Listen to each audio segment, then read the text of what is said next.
उदय ITI coaching class में आपका स्वागत है। स्टार्ट करते हैं फिटर ट्रेड थ्योरी से ऑब्जेक्टिव क्वेश्चन।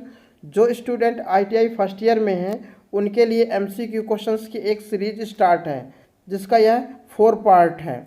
इस सीरीज पर जो निम्मी के क्वेश्चन बैंक के क्वेश्चन आंसर और जो पेपर हो चुके हैं उसके क्वेश्चन आंसर, दोनों के क्वेश्चन आंसरों को मिलाकर इस सीरीज को बनाया गया है, जो कि सभी मोस्ट इम्पॉर्टेंट क्वेश्चन आंसर हैं। इस वीडियो को पूरा कंप्लीट देखिएगा। चलिए देखते हैं आज की इस वीडियो में फर्स्ट क्वेश्चन कौन सा है। क्वेश्चन नंबर 30, एक ट्राई स्क्वायर का उपयोग क्या है। तो क्वेश्चन क्या पूछ रहा है, ट्राई स्क्वायर का उपयोग। तो ट्राई स्क्वायर का जो मुख्य उपयोग होता है किसी जॉब को 90 अंश के कोण पर चेक करने के लिए किया जाता है। जैसे फिगर में दिया हुआ है कि एक हाथ पर क्या पकड़ा हुआ है, जॉब पकड़ा हुआ है, दूसरे हाथ पर क्या पकड़ा हुआ है, ट्राई स्क्वायर। तो ट्राई स्क्वायर की सहायता से जॉब को चेक कर रहा है कि जॉब 90 अंश के कोण पर है या नहीं। तो ऑप्शन में क्या दिया हुआ है, समकोण की जांच करने के लिए, न्यून कोण की जांच करने के लिए, अधिक कोण की जांच करने के लिए, सीधा कोण की जांच करने के लिए। तो इसका आंसर क्या है, इसका ए आंसर सही है, समकोण की जांच करने के लिए। क्योंकि जो ट्राई स्क्वायर का जो उपयोग होता है वो काहे के लिए होता है, जॉब को 90 अंश के कोण में चेक करने के लिए या समकोण की जांच करने के लिए किया जाता है, इसलिए इसका ए आंसर सही है। यह ट्राई स्क्वायर का फिगर दिया हुआ है, तो ट्राई स्क्वायर को हम फिगर के माध्यम से समझते हैं। तो ट्राई स्क्वायर को बनाने के लिए मुख्यतः 2 भाग होते हैं। पहला होता है ब्लेड और दूसरा होता है स्टॉक। ब्लेड को हाई कार्बन स्टील से बनाकर हार्ड एवं टेम्पर कर दिया जाता है और स्टॉक को कास्ट आयरन, स्टील और एल्यूमिनियम से बनाया जाता है। ट्राई स्क्वायर को स्टॉक के साथ 90 अंश के कोण पर जोड़ दिया जाता है। किसकी सहायता से, रिविट की सहायता से। ट्राई स्क्वायर का साइज लिया जाता है ट्राई स्क्वायर की ब्लेड की लंबाई से। तो ट्राई स्क्वायर की जो ब्लेड की लंबाई होती है वो 100 mm, 150 mm और 200 mm तक की पाई जाती है। ट्राई स्क्वायर की कुछ ब्लेडों पर इंच और सेंटीमीटर के निशान बने हुए होते हैं और कुछ ट्राई स्क्वायर की ब्लेडों पर इंच और सेंटीमीटर के निशान नहीं बने हुए होते हैं। ट्राई स्क्वायर का उपयोग कहाँ किया जाता है, इसको एक रफ कॉपी में आप नोट कर लीजिएगा।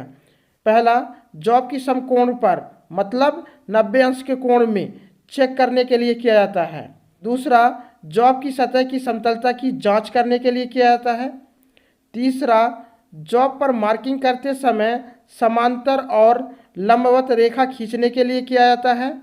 चौथा, जॉब को बेंच वाइस में 90 अंश के कोण पर पकड़ने के लिए किया जाता है। ये होते हैं ट्राई स्क्वायर के उपयोग। चलिए नेक्स्ट क्वेश्चन देखते हैं। क्वेश्चन नंबर 31, एक ट्राई स्क्वायर की परिशुद्धता क्या है। ट्राई स्क्वायर के द्वारा जो माप लेने की परिशुद्धता होती है वह 0.002 mm होती है प्रति 10 mm की लंबाई पर।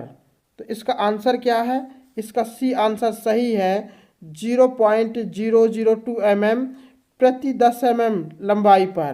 तो इसका सी आंसर सही है। चलिए नेक्स्ट क्वेश्चन देखते हैं। क्वेश्चन नंबर 32, इस ऑपरेशन का नाम क्या है। यह एक फिगर दिया हुआ है जिसमें क्वेश्चन क्या पूछ रहा है कि इस ऑपरेशन का नाम क्या है। तो यह एक जॉब है और यह एक ट्राई स्क्वायर है। तो जॉब के ऊपर यह ट्राई स्क्वायर को रख कर जॉब की सतह की समतलता को चेक किया जाता है कि जॉब की सतह समतल है या नहीं। तो यह फिगर क्या दर्शा रहा है, जॉब की सतह की समतलता को चेक करना। तो इसका बी आंसर सही है, समतलता की जाँच करना। 90 डिग्री पर अंकन रेखा, स्क्वायरनेस की जांच करना, सही कोण पर कारखंड को सेट करना। इसके फिगर मैं आप लोगों को आगे दिखाता हूं। ऑप्शन ए, 90 डिग्री पर अंकन रेखा। यह फिगर में कौन सा ऑपरेशन दर्शा रहा है, यह एक जॉब है और यह एक ट्राई स्क्वायर है। तो ट्राई स्क्वायर की सहायता से जॉब पर समांतर लाइन खींचने के लिए किया जाता है या ट्राई स्क्वायर की सहायता से जॉब पर 90 अंश के कोण पर लाइन खींचने के लिए किया जाता है। ऑप्शन बी, समतलता की जांच करना। तो यह फिगर क्या दर्शा रहा है, जॉब की सतह की समतलता की जांच करना। ऑप्शन सी, स्क्वायरनेस की जांच करना। तो फिगर में देखिए एक हाथ में क्या पकड़ा हुआ है, जॉब पकड़ा हुआ है, दूसरे हाथ में क्या पकड़ा हुआ है, ट्राई स्क्वायर। तो ट्राई स्क्वायर की सहायता से जॉब को क्या कर रहा है, स्क्वायरनेस चेक कर रहा है कि जॉब के चारों कोने 90 अंश के कोण पर है या नहीं। तो यह फिगर क्या दर्शा रहा है, स्क्वायरनेस की जांच करना। ऑप्शन डी, सही कोण पर कारखंड को सेट करना। तो देखिए यह बेंच वाइज है, यह एक जॉब है, यह ट्राई स्क्वायर है। तो बेंच वाइज पर जॉब को 90 अंश के कोण पर सेट करने के लिए ट्राई स्क्वायर का उपयोग किया जाता है। ट्राई स्क्वायर की सहायता से जॉब को बेंच वाइज पर 90 अंश के कोण पर सेट करते हैं। तो यह फिगर क्या दर्शा रहा है, सही कोण पर कारखंड को सेट करना। चलिए नेक्स्ट क्वेश्चन देखते हैं। क्वेश्चन नंबर 33, एक खांचे की चौड़ाई को मापने के लिए निम्न मापक कैलिपर होता है। क्वेश्चन क्या पूछ रहा है कि खांचे की चौड़ाई को मापने के लिए हम किस कैलिपर का उपयोग करते हैं। तो मान लीजिए यह एक जॉब है और इस पर एक स्लॉट बना हुआ है। तो इस स्लॉट की चौड़ाई को मापने के लिए हम किस कैलिपर का उपयोग करते हैं। तो ऑप्शन में क्या दिया हुआ है, आउटसाइड कैलिपर। आउटसाइड कैलिपर को क्या बोलते हैं, बाह्य कैलिपर। आउटसाइड कैलिपर का उपयोग किसी जॉब की बाहरी माप लेने के लिए किया जाता है। इनसाइड कैलिपर, इनसाइड कैलिपर को क्या बोलते हैं, आंतरिक कैलिपर। तो इनसाइड कैलिपर का उपयोग किसी जॉब की अंदरूनी साइज की माप लेने के लिए किया जाता है या किसी जॉब में खांचे की चौड़ाई की माप लेने के लिए किया जाता है। जेनी कैलिपर, जेनी कैलिपर को और क्या बोलते हैं, ऑड लाइन कैलिपर। तो ये दोनों कैलिपर एक ही हैं। तो जेनी कैलिपर का उपयोग किसी गोल जॉब का सेंटर ज्ञात करने के लिए किया जाता है। इसका आंसर क्या है, इसका बी आंसर सही है, इनसाइड कैलिपर। इनसाइड कैलिपर का उपयोग किसी जॉब के खांचे की चौड़ाई की माप लेने के लिए किया जाता है, इसलिए इसका बी आंसर सही है। क्वेश्चन नंबर 34, उस कैलिपर का नाम बताइए जिसकी एक टांग एडजस्टेबल डिवाइड पॉइंट और दूसरी टांग मुड़ी होती है। तो क्वेश्चन क्या पूछ रहा है कि उस कैलिपर का नाम बताइए जिसकी एक टांग क्या हो, एडजस्टेबल डिवाइड पॉइंट हो। तो देखिए एक कैलिपर दिया हुआ है, इस कैलिपर की एक टांग क्या है, एडजस्टेबल डिवाइड पॉइंट है, जिसमें एक नट लगा हुआ है और एक पिन लगी हुई है। इस नट को खोल करके ये जो पिन लगी हुई है, इस पिन को आवश्यकता अनुसार घटाया बढ़ाया जा सकता है और इस पिन को सही साइज में सेट करने के बाद ये जो नट लगा होता है इसको टाइट कर देते हैं। फिर क्वेश्चन क्या पूछ रहा है, दूसरी टांग मुड़ी होती है। इस कैलिपर की जो दूसरी टांग है वो पॉइंट से अंदर की ओर मुड़ी हुई है। इस कैलिपर का नाम क्या है, यह क्वेश्चन पूछ रहा है। तो ऑप्शन में क्या दिया हुआ है, jenny caliper, inside caliper, outside caliper, spring joint caliper. तो इसका आंसर क्या है, इसका ए आंसर सही है, जेनी कैलिपर। जेनी कैलिपर में ही एक टांग क्या होती है, एडजस्टेबल डिवाइड पॉइंट होती है और दूसरी टांग मुड़ी हुई होती है, इसलिए इसका ए आंसर सही है, जेनी कैलिपर। चलिए नेक्स्ट क्वेश्चन देखते हैं। क्वेश्चन नंबर 35, राउंड बार के केंद्र को खोजने के लिए किस कैलिपर का उपयोग किया जाता है। क्वेश्चन क्या कह रहा है कि एक गोलाकार का जॉब है और इस गोलाकार के जॉब में सेंटर पॉइंट कहाँ पास है, यह खोज करने के लिए किस कैलिपर का उपयोग किया जाता है। तो ऑप्शन में क्या दिया हुआ है, inside caliper, jenny caliper, vernier calipers, outside caliper. इसका आंसर क्या है, इसका बी आंसर सही है, जेनी कैलिपर। जेनी कैलिपर की सहायता से किसी गोल जॉब पर सेंटर पॉइंट कैसे निकालते हैं इसको समझते हैं।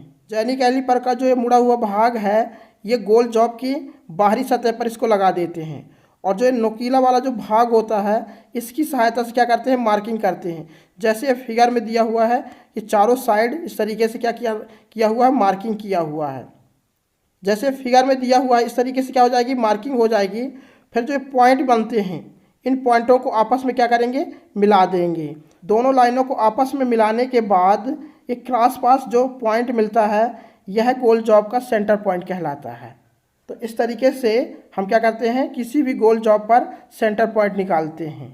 क्वेश्चन नंबर 36, राउंड बार के केंद्र को चिन्हित करने के लिए किस कैलिपर का उपयोग किया जाता है। क्वेश्चन क्या पूछ रहा है कि कोई गोलाकार का जॉब है या शाफ्ट है तो उसके फेस पर क्या करना है, सेंटर पर मार्किंग करना है। तो सेंटर में मार्किंग करने के लिए किस कैलिपर का उपयोग किया जाता है। तो ऑप्शन में क्या दिया हुआ है, jenny caliper, inside caliper, outside caliper, firm joint caliper. तो इसका आंसर क्या है, इसका ए आंसर सही है, जेनी कैलिपर। जेनी कैलिपर से किसी गोल जॉब पर सेंटर पर मार्किंग करने के लिए किया जाता है।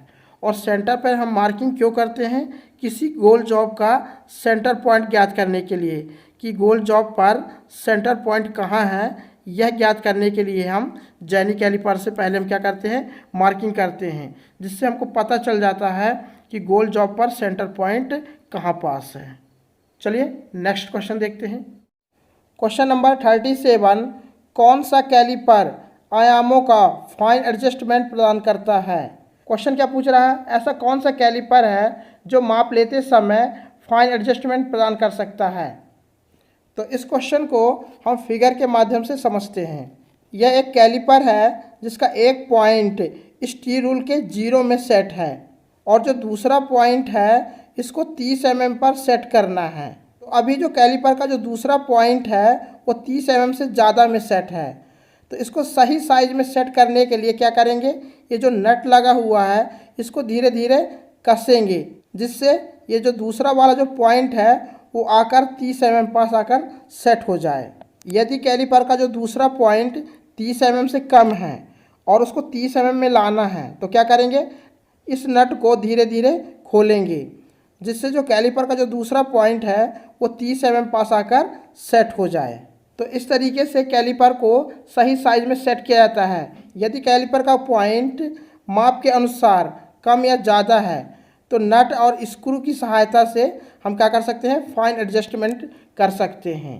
तो इस कैलिपर का नाम क्या है, तो ऑप्शन में क्या दिया हुआ है, inside caliper, odd line caliper, outside caliper, spring joint caliper. इसका सही आंसर क्या है, इसका डी आंसर सही है, स्प्रिंग जॉइंट कैलिपर। क्योंकि इनसाइड कैलिपर में भी 2 कैलिपर होते हैं, आउटसाइड कैलिपर में भी 2 कैलिपर होते हैं। तो ये जो फिगर में दिए हुए हैं ये आउटसाइड कैलिपर है और ये इनसाइड कैलिपर हैं। तो दोनों में स्प्रिंग जॉइंट कैलिपर होते हैं और दोनों में फार्म जॉइंट कैलिपर होते हैं। इसलिए इस आंसर में आपको टिक किस में लगाना है, डी में, स्प्रिंग जॉइंट कैलिपर में। चलिए नेक्स्ट क्वेश्चन देखते हैं। क्वेश्चन नंबर 38, कौन सा मार्किंग मीडिया जहरीला होता है। ऑप्शन में क्या दिया हुआ है, वाइट वाश।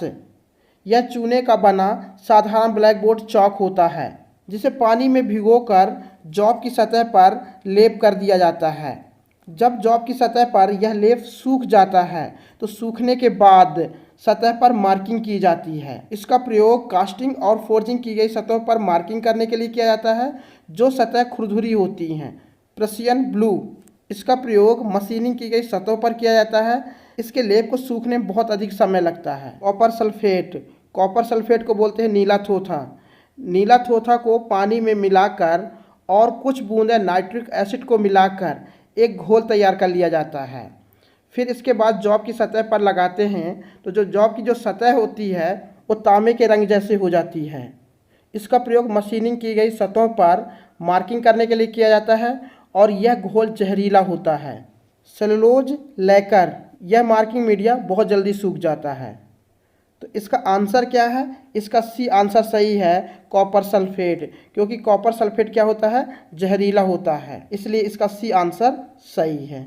चलिए नेक्स्ट क्वेश्चन देखते हैं।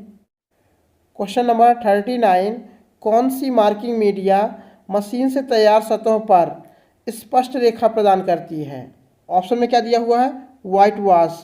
वाइट वाश का प्रयोग कास्टिंग या फोर्जिंग की गई सतहों पर मार्किंग करने के लिए किया जाता है। प्रशियन ब्लू, प्रशियन ब्लू का प्रयोग मशीनिंग की गई सतहों पर मार्किंग करने के लिए किया जाता है। प्रशियन ब्लू को जब जॉब की सतह पर लगाते हैं तो जॉब की पूरी सतह पर बहुत बारीक परत पर यह जॉब की सतह पर फैलता है। जब हम मार्किंग करते हैं तो जो मार्किंग की हुई जो लाइन होती है वो बहुत स्पष्ट तथा एक्यूरेट दिखाई देती है, परंतु इसके लेप को सूखने में बहुत अधिक समय लगता है। यह इसका सबसे बड़ा नुकसान है। कॉपर सल्फेट, तो यह मार्किंग मीडिया जहरीला होता है। सेलुलोज लैकर, यह मार्किंग मीडिया को सूखने में बहुत कम समय लगता है। तो इसका आंसर क्या है, इसका बी आंसर सही है, प्रशियन ब्लू। प्रशियन ब्लू का प्रयोग जो मशीनिंग की गई जो सतह होती है उस पर लगाकर जब हम मार्किंग करते हैं तो मार्किंग बहुत स्पष्ट तथा एक्यूरेट दिखाई देती है, इसलिए इसका बी आंसर सही है, प्रशियन ब्लू। चलिए नेक्स्ट क्वेश्चन देखते हैं। क्वेश्चन नंबर 40, कौन सी मार्किंग मीडिया को रफ फोर्जिंग और कास्टिंग पर लगाया जाता है? तो ऑप्शन में क्या दिया हुआ है, वाइट वॉश। तो इसका ए आंसर सही है। वाइट वॉश चूने का बना एक साधारण ब्लैक बोर्ड चौक होता है जिसे पानी में भिगोकर जॉब की सतह पर लेप कर दिया जाता है। जब यह लेप जॉब की सतह पर सूख जाता है तो सूखने के बाद जॉब की सतह पर मार्किंग की जाती है और वाइट वॉश का उपयोग रफ फोर्जिंग और कास्टिंग पर किया जाता है, इसलिए इसका ए आंसर सही है। आज की इस वीडियो में 11 क्वेश्चन कंप्लीट किए हैं जो कि मोस्ट इंपॉर्टेंट क्वेश्चन आंसर हैं। आज के लिए बस इतना। अगर आप लोगों को वीडियो पसंद आई है तो लाइक और सब्सक्राइब करना मत भूलिएगा। कमेंट करके ज़रूर बताइएगा कि आपको ये वीडियो कैसी लगी। पूरी वीडियो देखने के लिए धन्यवाद। जय हिंद।